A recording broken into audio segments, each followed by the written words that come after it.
Imagine stepping into the shadowy streets of medieval England, where a single whisper of rebellion could cost you your skin literally. That's the chilling fate that befell Hugh Despenser in 1326, a tale of power, betrayal, and one of the most gruesome executions in history. Chapter 1. The Rise of a Royal Favourite. Let's dive right into the world of 14th century England, a time when kings ruled with iron fists and favourites could rise from obscurity to unimaginable power. Our story centres on Hugh Despenser the Younger, a man whose ambition would lead him straight to the gallows and beyond. Born around 1286 into a noble family, Hugh wasn't destined for greatness at first glance. His father, Hugh the Elder, was a loyal servant to King Edward I, but it was under Edward II that the younger Despenser truly flourished. Picture this: Edward II ascends the throne in 1307. A king more interested in personal pleasures than politics, and he needs trusted allies. Enter Hugh, who starts as a chamberlain in the royal household. But Hugh wasn't content with mere service. He had a knack for manipulation and a hunger for land and titles. As Hugh grew closer to Edward, he became the king's chief advisor, edging out rivals like Piers Gaveston, Edward's earlier favourite who met his own violent end in 1312. Hugh's rise was meteoric. He married Eleanor de Clare, niece of the king, which brought him vast estates. By the 1320s, he and his father controlled massive swathes of Wales and the Marches, amassing wealth through shady deals, extortion, and outright land grabs. Nobles whispered that Hugh was the real power behind the throne, influencing policies that favoured the Despensers at everyone else's expense. For example, he orchestrated the confiscation of properties from the king's enemies, like the powerful marcher lords, turning them into bitter foes. This wasn't just politics, it was personal. Hugh's greed alienated barons who saw him as a corrupt upstart, fueling the tensions that would erupt into civil war. But let's break it down with some practical context. Think of Hugh as that co-worker who schmoozes the boss and steps on everyone else to climb the ladder. In medieval terms, this meant using royal favour to bully landowners, demand bribes, and even imprison dissenters without trial. One infamous case was his feud with Roger Mortimer, a baron whose lands Hugh coveted. Mortimer rebelled in 1321, leading the contrariant uprising against the Despensers. Edward crushed it, exiling or executing rebels, and rewarding Hugh with more spoils. Yet this victory sowed the seeds of Hugh's downfall, as resentment simmered among the nobility and even the Queen Isabella, who felt sidelined by Hugh's influence over her husband. Wrapping up this chapter, Hugh's ascent from minor noble to de facto ruler shows how fragile power can be when built on favoritism and fear. It sets the stage for the betrayals ahead, where alliances shatter and vengeance takes a bloody turn. Stay tuned for Chapter 2, where we explore the brewing storm of rebellion that would topple it all. Chapter 2. The Queen's Revenge. We step into a brewing storm in England, where the air is thick with intrigue and the scent of rebellion.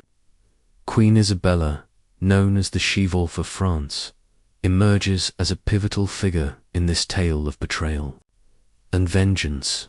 By 1325, Isabella had grown weary of her husband Edward II's disastrous reign and his reliance on favourites who controlled the court.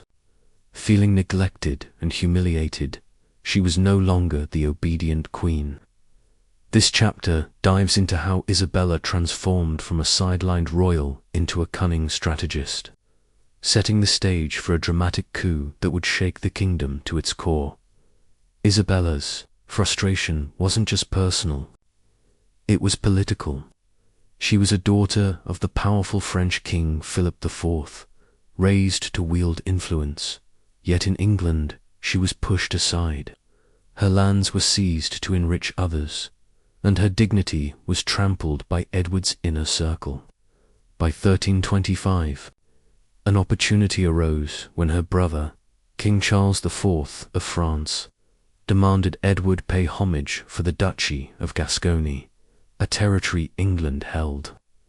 Edward, wary of leaving England amid growing unrest, sent Isabella to negotiate instead. This was a fateful decision.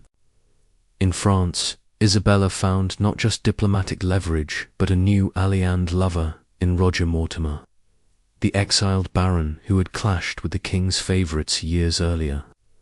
Together, they forged a dangerous partnership, plotting to return to England and seize power. Picture Isabella in Paris, surrounded by exiled English nobles who shared her grievances. Mortimer, a charismatic and battle-hardened lord, brought military expertise and a burning desire for revenge. Their plan was bold: raise an army, invade England, and overthrow Edward's regime. Isabella used her royal status to secure funds and troops from European allies, particularly the Count of Hainaut, whose daughter Philippa was betrothed to Isabella's young son, the future Edward III. This wasn't just a political move, it was a masterclass in networking. Isabella sold her cause as a mission to save England from tyranny, rallying support from those who saw Edward's rule as weak and corrupt. By late 1326, she and Mortimer had assembled a small but determined invasion force, ready to sail across the Channel. The invasion itself was a whirlwind. Landing in Suffolk in September 1326, Isabella's forces met little resistance. Nobles and commoners alike, fed up with Edward's mismanagement, flocked to her banner. Cities like London opened their gates, and the king's supporters began to scatter. Isabella's charisma and Mortimer's strategic mind turned their campaign into a swift triumph. They declared their intent to depose Edward and end the influence of his favourites, framing their rebellion as a righteous cause. For the common folk, Isabella was a saviour figure, a queen standing up to a failing king. This momentum carried them toward a confrontation that would change England's history.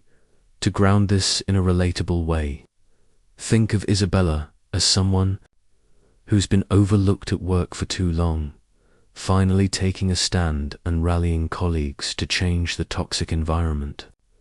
Her alliance with Mortimer was like partnering with a seasoned veteran who knows the system's weaknesses. Their success hinged on timing, alliances, and exploiting widespread discontent skills that resonate in any high-stakes power struggle. Then or now. As this chapter closes, Isabella and Mortimer are on the cusp of victory, their forces closing in on Edward and his dwindling allies. The stage is set for a dramatic showdown where loyalty, power, and betrayal collide.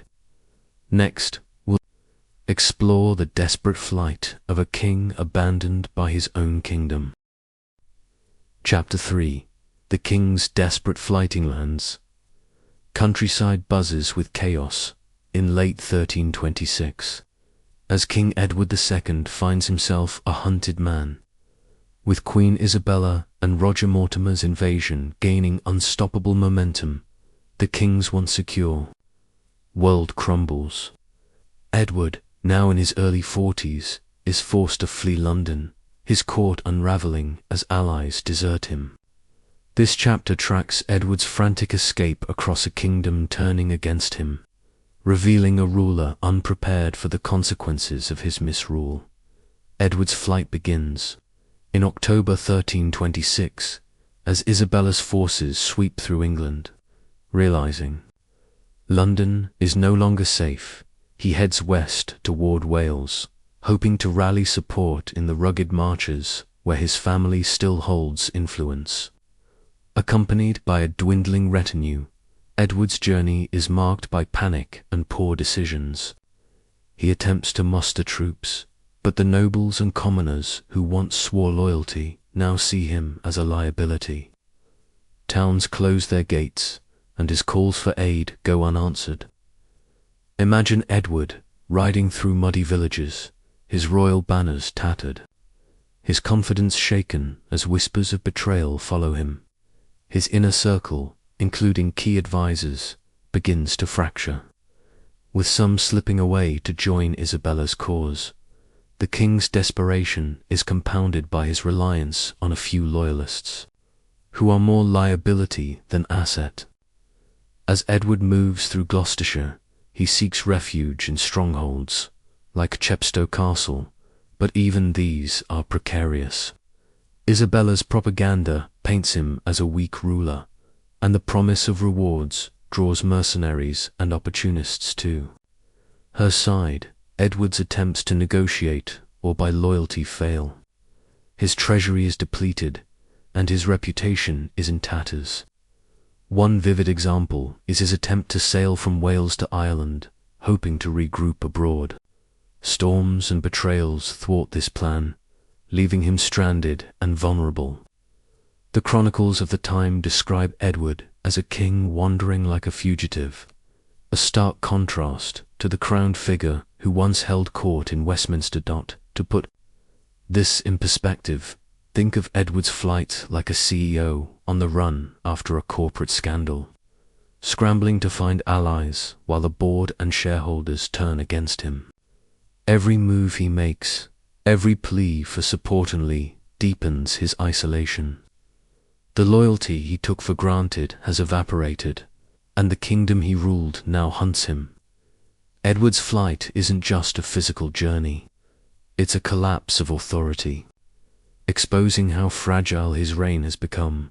As Edward stumbles through Wales, Isabella's forces close in, their pursuit relentless. The next chapter will plunge into the moment of capture, where the king's fate and that of his closest allies in the balance. Chapter 4. The Capture of a King. The cold, damp air of November 1326 clings to the Welsh countryside as King Edward II's flight reaches its end. Queen Isabella and Roger Mortimer's forces, now a swelling tide of rebels, have tracked the king to the rugged hills near Lantrezant. This chapter dives into the dramatic moment when a king is cornered, his power stripped away, and the stage is set for a brutal reckoning. Edward, exhausted and betrayed, is holed up in a makeshift camp with his few remaining loyalists. On November 16th, a small force led by Henry of Lancaster, a powerful noble who joined Isabella's cause, closes in. The king's entourage is pitifully small, his once grand army reduced to a handful of desperate men. Chronicles describe the scene. Edward, disguised in plain clothes, is betrayed by local Welshmen eager for Isabella's promised rewards. The capture is swift and unceremonious, no grand battle, just a quiet surrender in the rain-soaked woods. Edward is taken into custody, his royal dignity shattered as he's escorted under guard to Kenilworth Castle. The fallout is immediate. Edward's key allies are rounded up, their fates tied to the king's failure. The royal court, already fracturing, collapses entirely as nobles and officials pledge allegiance to Isabella. She declares herself regent, claiming to act for her young son, Prince Edward, who is positioned as the future king. This isn't just a capture. It's a coup, carefully orchestrated to legitimize Isabella's power grab. For the common people, word spreads quickly, ballads and tavern tales paint Edward's fall as divine justice for a reign marked by greed and weakness. Think of this moment like a high-stakes sting operation, where the target realizes too late that there's no escape. Edward's capture is less about swords clashing and more about the slow, inevitable collapse of a man who overestimated his control. The chronicles note the silence of his surrender. A king who once commanded armies, now powerless against his own wife's ambition, with Edward in chains and Isabella's forces triumphant. The focus shifts to the fate of those who stood by him. The next chapter will unravel the grim consequences awaiting the king's closest allies, as vengeance takes a bloody turn. Chapter 5. The Fall of the Favourites, with King Edward II captured and his regime in tatters. The winter of 1326 becomes a season of vengeance. Queen Isabella and Roger Mortimer, now holding the reins of power, turn their sights on the king's inner circle, particularly those who propped up his faltering rule. This chapter dives into the swift and ruthless purge of Edward's loyalists, a brutal display of retribution that sets the stage for the grim fate awaiting one man in particular. The purge begins in earnest as Isabella's forces consolidate control. Nobles and officials who stood by Edward face swift justice. Some are imprisoned, others exiled, and a few meet darker ends. The most prominent targets are those closest to the king, men who wielded influence and amassed wealth at the expense of the realm. The air in London buzzes with fear and anticipation as tribunals are set up to deal with the fallen regime's key players. These trials are less about fairness and more about settling scores, with accusations of treason and corruption flying freely. For the common folk, it's a spectacle. Crowds gather to see one's mighty lords brought low, their fates decided by a vengeful queen. One by one, Edward's allies are stripped of titles and lands. Some, like the Earl of Arundel, face the executioner's axe for their unwavering loyalty to the king. The chroniclers of the time describe packed public squares, where cheers and jeers mingle as sentences are carried out. Isabella and Mortimer frame these acts as cleansing the kingdom of corruption, a message that resonates with a populace weary of mismanagement. It's a calculated move by targeting the king's favourites. They deflect blame from Edward himself, preserving the monarchy's image while dismantling his support. Picture this as a medieval version of a corporate purge, where a new CEO fires the old guard to signal a fresh start. The difference here is the bloodshed, the public nature of it all. Each execution or banishment sends a message. No one who backed Edward's regime is safe. The stage is now set for the most dramatic and gruesome chapter of this purge, as the wrath of the victors zeroes in on a single figure whose name has become synonymous with greed and betrayal. Chapter 6. The Trial of Hugh Despenser. The year is 1326, and the city of Hereford hums with tension as Queen Isabella and Roger Mortimer tighten their grip on England. With King Edward II imprisoned and his allies scattered or executed, all eyes turn to Hugh Despenser the Younger, the king's most notorious favourite, whose greed and influence have made him a lightning rod for hatred. This chapter plunges into the chaotic and theatrical trial of Hugh, a public spectacle designed not just to punish one man, but to send a chilling message to anyone who might challenge the new regime. Hugh is captured shortly after Edward, seized in South Wales as he attempts to flee with the king.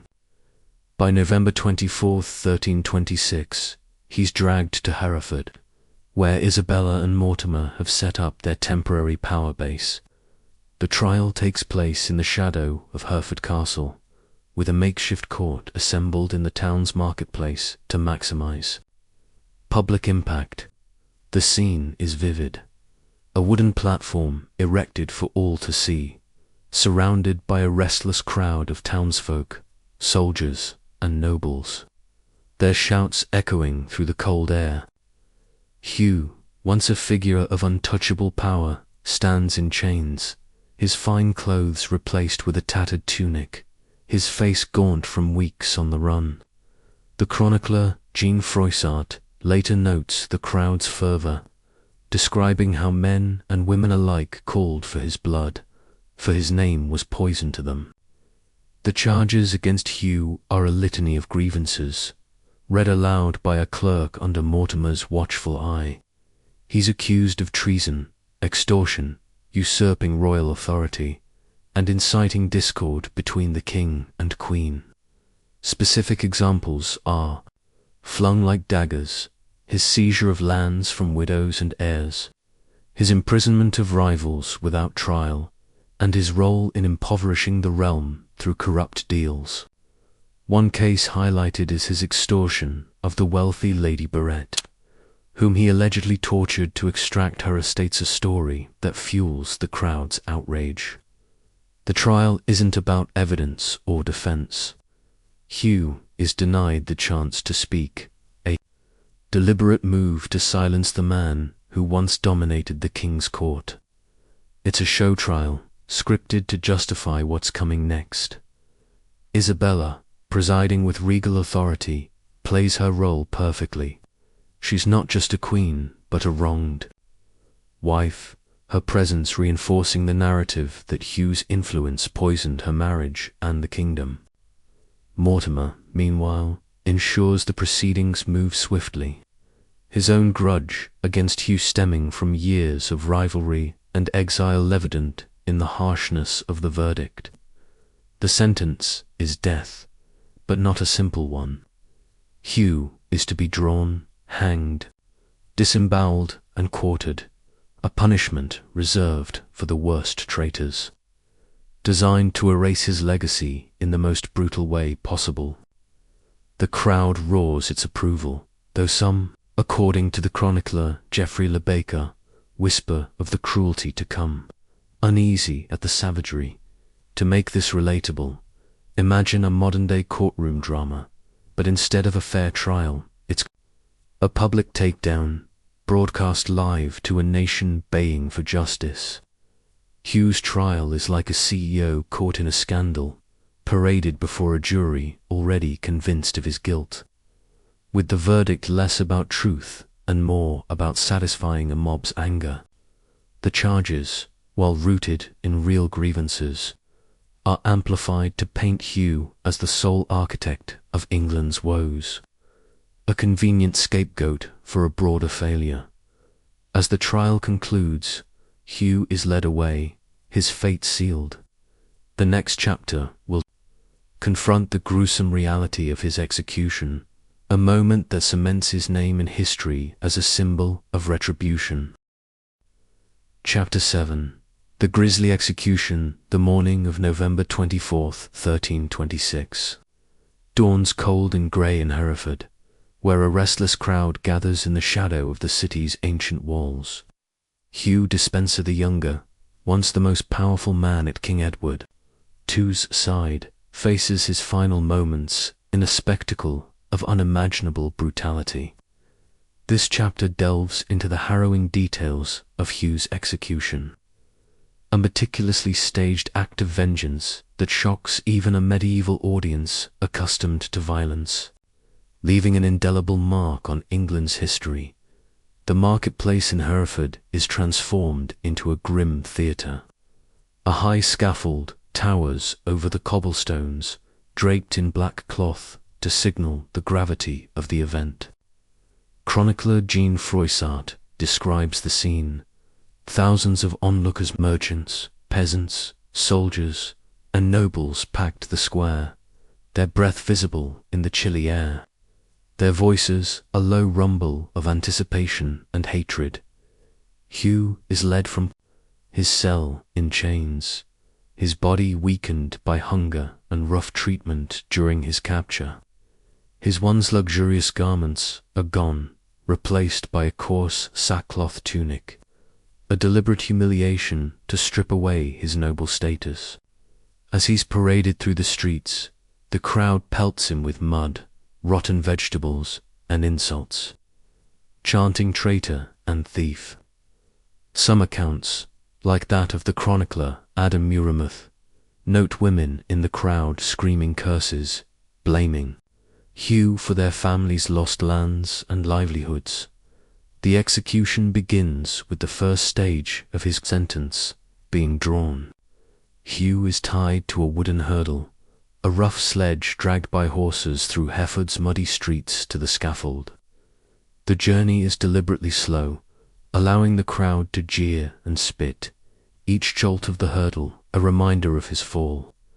Once, at the scaffold, he's hoisted upright, his arms bound tightly behind him. The executioner, a burly man chosen for his skill with the blade, stands ready with a grim array of tools, ropes, knives, and a fire pit glowing ominously nearby. The sentence, read aloud again for the crowd, details the horrors to come: hanging until near death, disembowelment while alive, beheading and quartering, with his body parts to be displayed across the kingdom as a warning, as the noose is placed. Around Hugh's neck, the crowd falls briefly silent, the tension palpable. He's lifted just enough to choke, his legs twitching as the rope tightens, but not enough to kill a calculated cruelty to prolong his suffering. Then, in a moment that horrifies even the hardened onlookers, the executioner cuts him down while he's still conscious and begins the disembowelment. The chronicler, Geoffrey Le Baker, sympathetic to Hugh, claims he remained stoically silent, though other accounts describe guttural cries as the knife slices through his abdomen. His entrails are pulled out and burned before his fading eyes, a ritual meant to erase his legacy in both body and soul. Finally, he's beheaded, and his body is hacked into 4 pieces, each to be sent to cities like London, York, and Bristol as a gruesome trophy of Isabella and Mortimer's triumph. The crowd's reaction is mixed, some cheer wildly, seeing justice in the blood-soaked spectacle, while others turn away, sickened by the brutality.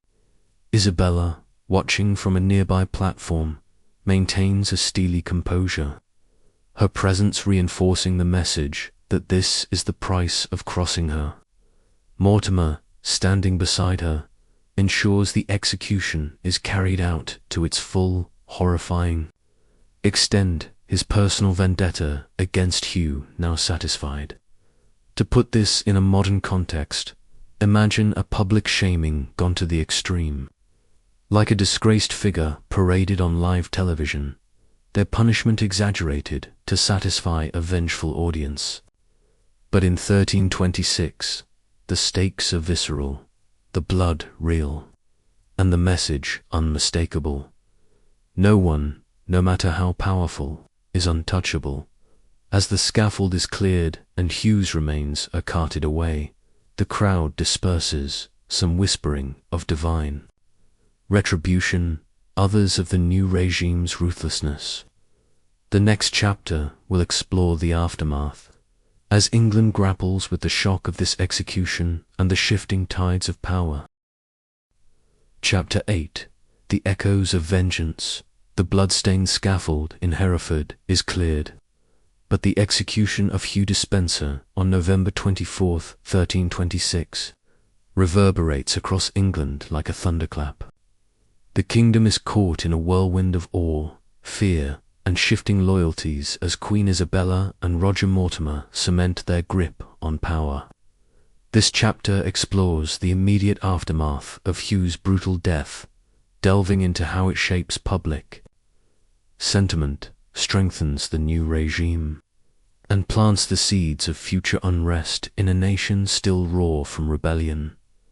News of Hugh's execution spreads like wildfire, carried by travellers, merchants, and whispered tales in smoky taverns. Chroniclers like Adam Muramouth capture the public's reaction, noting how some see it as divine retribution for Hugh's years of greed, while others recoil at the savagery. In cities like London, York, and Bristol, where Hughes quartered, remains are displayed, his head spiked above London's gates, his limbs hung on gibbets, crowds gather to stare. The gruesome relics, swaying in the winter wind, are a stark warning to would-be traitors. For the common folk, especially those wronged by Hugh's land grabs, the sight brings grim satisfaction.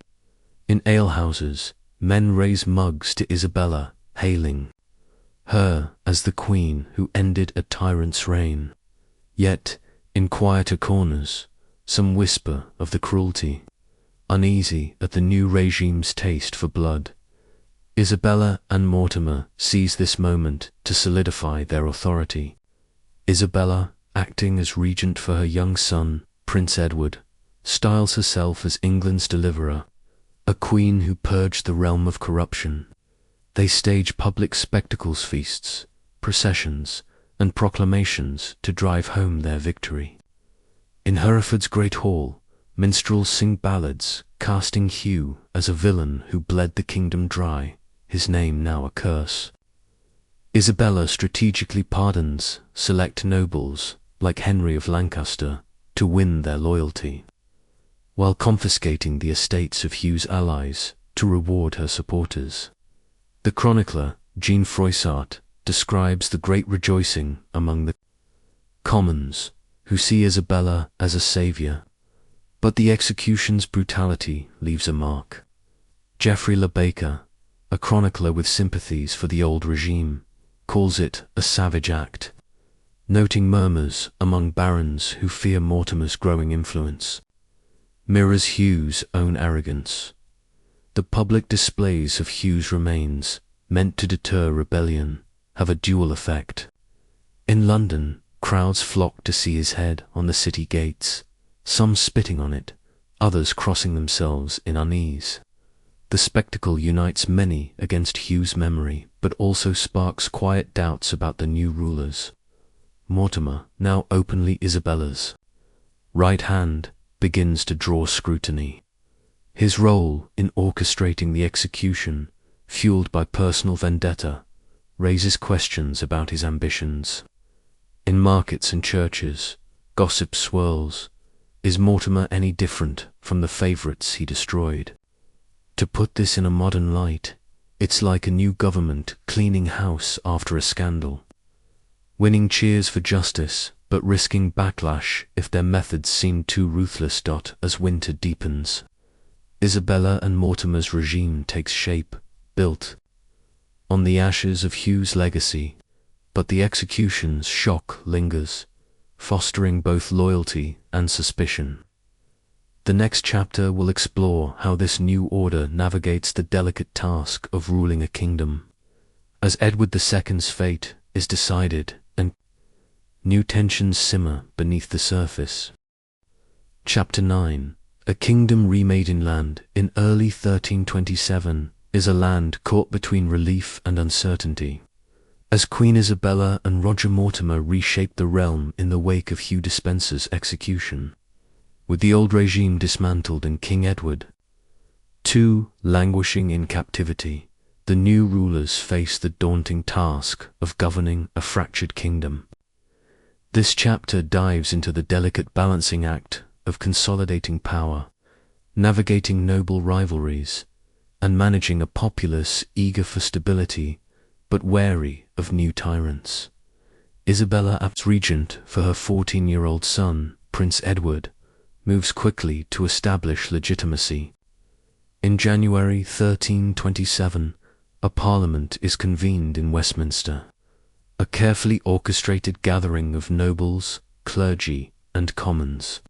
Here, Edward II is formally deposed, a historic act, unprecedented in England's history. The decision is framed as the will of the people, with Isabella and Mortimer citing the king's misrule and reliance on corrupt favourites as justification. Young Edward, crowned Edward III on February 1st, becomes a symbol of renewal, though real power rests with his mother and her ally. The chronicler, Jean Froissart, notes the great cheer at the coronation, with London's streets filled with pageantry banners fluttering, trumpets blaring, and crowds chanting for the boy king. Yet behind the pomp, Isabella and Mortimer tread carefully, knowing that their authority depends on keeping both nobles and commons satisfied to secure loyalty. They redistribute wealth and titles confiscated from Edward II's allies. Lands once held by Hugh Despenser and his kin are parcelled out to supporters like Henry of Lancaster and other barons who backed the rebellion. This rewards loyalty but also sparks rivalries, as nobles jostle for favour in the new order. Isabella proves adept at diplomacy, hosting lavish feasts and granting audiences to petitioners, presenting herself as a benevolent ruler. Meanwhile, Mortimer takes a harder line, amassing titles and estates for himself, including the grand title of Earl of March. His growing power draws uneasy glances, as some nobles, according to chronicler Adam Muirmuth, whisper that he's becoming as grasping as Despenser ever was. In towns like Bristol and York, where Hugh's remains still hang, these whispers mix with public relief, as people hope for fairer governance. The commons, too, feel the shift. Isabella reduces certain taxes and pardons minor rebels to win their goodwill, a move that earns her praise in market squares and churches. Ballads spread, praising the she-wolf who freed England from tyranny, though some rural folk, burdened by years of war and extortion, remain skeptical. To ground this in a modern analogy, imagine a new government taking over after a scandal, promising reform while carefully rewarding allies and silencing critics. Isabella's charm and Mortimer's ambition make a potent pair, but their partnership shows early strains. Her regal diplomacy clashes with his blunt hunger for control. As Edward III's reign begins, the kingdom teeters on the edge of hope and tension. The spectre of Hugh's execution lingers, a reminder of the cost of power. The next chapter will unravel the final threads of this saga, as Edward II's fate is sealed and the new regime faces its first true tests. Chapter 10: The Shadow of a Fallen King. By the spring of 1327, England stands at a crossroads, reshaped by the violent fall of Hugh Despenser and the rise of Queen Isabella and Roger Mortimer, with Edward III crowned as a boy king and his father, Edward II, a prisoner. The new regime faces its final task, deciding the fate of a deposed monarch. This chapter closes the saga with the mysterious end of Edward II, the unraveling of Isabella and Mortimer's fragile alliance, and the lasting legacy of a rebellion that changed England forever. Edward II, confined at Berkeley Castle in Gloucestershire, becomes a problem the new rulers cannot ignore. His existence as a living ex-king is a rallying point for any lingering loyalists, a spark that could ignite rebellion. Chroniclers like Geoffrey Le Baker claim Isabella initially hesitates, torn between her duty as queen and her role as regent for her son. Mortimer, however, sees no such conflict, pushing for a permanent solution. By September 1327, whispers spread that Edward II has died, with official reports claiming natural causes illness or grief. But darker rumours, recorded by chroniclers like Jean Froissart, tell a grimmer tale, a brutal murder, possibly by suffocation or a red-hot iron designed to leave no marks. The truth remains elusive, as no body is publicly displayed, and Berkeley's remote location keeps prying eyes at bay. In villages and towns, people speculate wildly, some mourning a fallen king, others relieved that the old regime is truly gone. Isabella and Mortimer, now at the height of their power, begin to falter.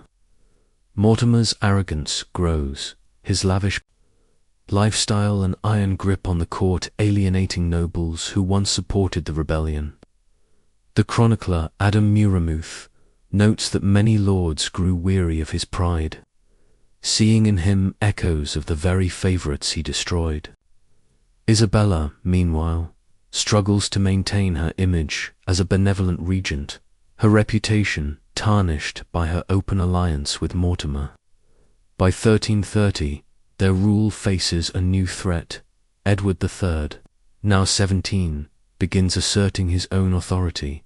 In a swift coup at Nottingham Castle, he arrests Mortimer, who is tried and executed for treason, his body left hanging for 2 days as a warning. Isabella is spared, but retired to a quiet life, her role in the rebellion both celebrated and stained. The legacy of Hugh Despenser's execution and Edward II's fall endures in England's memory. Ballads and chronicles keep the story alive, painting Hugh as a villain whose greed justified his gruesome end, while Isabella's triumph becomes a cautionary tale of power's fleeting nature. For the commons, the rebellion brings fleeting. Relief taxes ease, and justice seems possible, but the scars of division remain. To put it in modern terms, it's like a revolution that topples a corrupt CEO, only for the new leadership to face the same temptations of power. Edward III's reign, forged in this crucible, sets England on a path toward new wars and glories. But the shadow of 1326 lingers, a reminder that loyalty and betrayal are two sides of the same coin. As we close this tale, the echoes of Hugh's scaffold and Edward's fall resonate through history, a story of ambition, vengeance, and the cost of power. If you've enjoyed this journey through medieval England, hit that like button, share your thoughts in the comments, and subscribe for more gripping tales from the past.